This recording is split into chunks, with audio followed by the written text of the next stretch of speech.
morning po, Pastor, Pastora. Good afternoon sa ating mga primary leaders. Sa lahat po ng nandito at naglaan ng oras para sa gawain nito. Pwede po ba can we have a praise? Can we give a clap para sa ating Panginoon? Hallelujah, Lord. Salamat po ito. Sa oras po na ito, pwede po ba sabihin mo sa katabi mo, good job. Good job. Good job. Good job. Bakit good job? Kasi nandito ka sa oras na to at wala ka doon sa labas. Tama?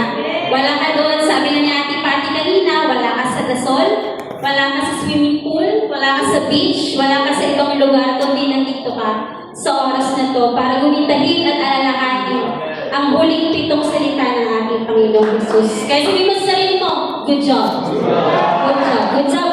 Good job, sir. So, samahan niyo po ako ngayon sa ikatlong salita, ikatlong huling salita ng ating Panginoon. Sabi po sa John chapter 19, verse 26 to 27. Nang makita ni Jesus ang kanyang ina at ang minamahal niyang alagad na nasa tabi nito, sinabi niya, "Ina, ituring mo siyang sariling anak." Verse 27, at sinabi niya sa alagad, "Ituring mo siyang iyong ina." Mula noon sa bahay na ng alagad nito, tumira ang ina ni Jesus. Sa Ingles, basahin din po natin in English. Sabi po dito, when Jesus therefore saw his mother and the disciple whom he loved standing by, he said to his mother, "Woman, behold your son." In verse 27, then he said to the disciple, "Behold your mother." And from that hour, that disciple took her to his own home. So, palagpakan po muli natin salita ng Panginoon.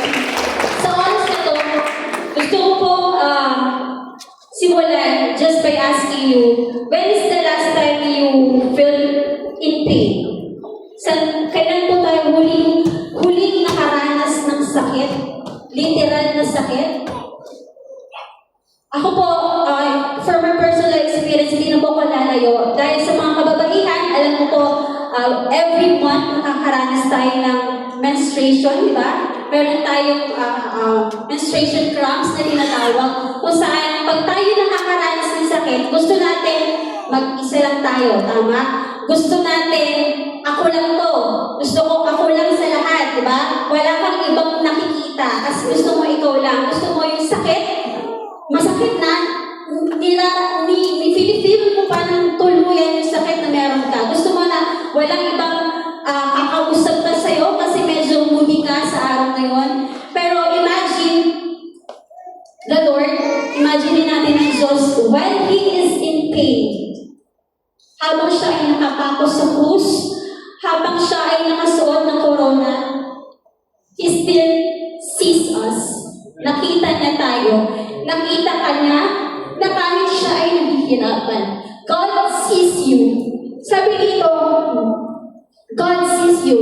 Nakikita ng Diyos na ikaw ay nakakaranas ng sakit. You're hurting. Next, Ate Handy pa, next one slide. God sees your hurting, your failures, your sickness, your rejections, and your deep suffering. So nakikita ng Diyos lahat ng yan. Na kahit tayong tao, pag tayo nasasaktan, wala tayong nakikita sarili lang natin. Pero imagine the Lord, nasa deep pain siya nung oras na yun. Pero instead na sarili na yung isipin niya, nakita niya tayo. Nakita niya si Mary, nakita niya si John sa mga oras na yun. Nasabi nito, na gano'n tayo kamahal ng Diyos. Pero minsan nakikita natin na parang hindi na tinutugon yung mga panalangin natin, hindi nakikinig si Lord. We have prayers na matagal na tinutugon ng Diyos, pero tayong mga panalangin na parang wala nang katugunan, na-delay, pero Lord is still working. The Lord is still working, the Lord is still moving na kahit hindi natin nakikita yung mga bagay na yun. So, ayun po. And next na point doon is help while in pain. So si Lord, He entrusted God entrusted John to Mary and Mary to John. So nakita ng Lord yung kailangan ng tulong ng ina. Kailangan bago ako mawala maihahabilin ko yung ina sa kanyang anak, sa kanyang spiritual na anak. Maihahabilin ko yung spiritual na anak sa kanyang ina. Ganun tayo kamahal ng Diyos na kahit na siya ay nakakaranas ng sakit, yung care and yung love, yung deep love and yung selfless love na ipakita niya pa rin sa atin. Na kahit siya ay nasasaktan sa oras na yun, tayo pa rin yung inisip ng Panginoong Jesus. Amen. So next po dito, sabi ko dito, act of love and honoring. So bakit act of love and honoring? Kasi sabi ko po kanina, sabi dito sa verse na to, woman, behold your son. Then he said to the disciple, behold your mother. So tayo, pinagkatiwala tayo ng Diyos. Not just, meron tayong biological mother, not just to our biological family, pero God entrusted us sa ating mga spiritual na nanay at tatay. Nandiyan ang ating mga mahal na pastor, nandiyan ang ating mga mahal na pastora, nandiyan ang ating mga mahal na bishop, na in-entrust ng Lord sa atin para tayo ay magabayan. At gayon din sa ating mga mahal na pastor at pastora, God entrusted, pastor and pastors entrusted us para tayo ay maalagaan din po nila. So ganun tayo kamahal ng ating Panginoon na hindi niya hinayaan na mawala ko, wala nang gagawin sa'yo, wala nang lahat, pero hinahibilin niya tayo sa mga spiritual nating ama at ina na siyang gagawin sa atin sa pang-araw-araw nating buhay. And last, sabi dito, He gave us a new family. So yun ang sabi ko po kanina, nakita dito ng Lord na kailangan natin ng bagong pamilya. Kailangan natin ng pamilya na kakainas sa atin. Kailangan natin ng pamilya na mag-aalaga sa atin. Not just our biological family, pero yung ating mga spiritual na pamilya na nariyan para sa atin sa lahat ng oras. So, sabi ko dito, yung huling, yung 3 points na iniwan ko po sa oras na to, dito sa huling salita ng Panginoon is yung una, sabi nga niya, love even when we are in pain.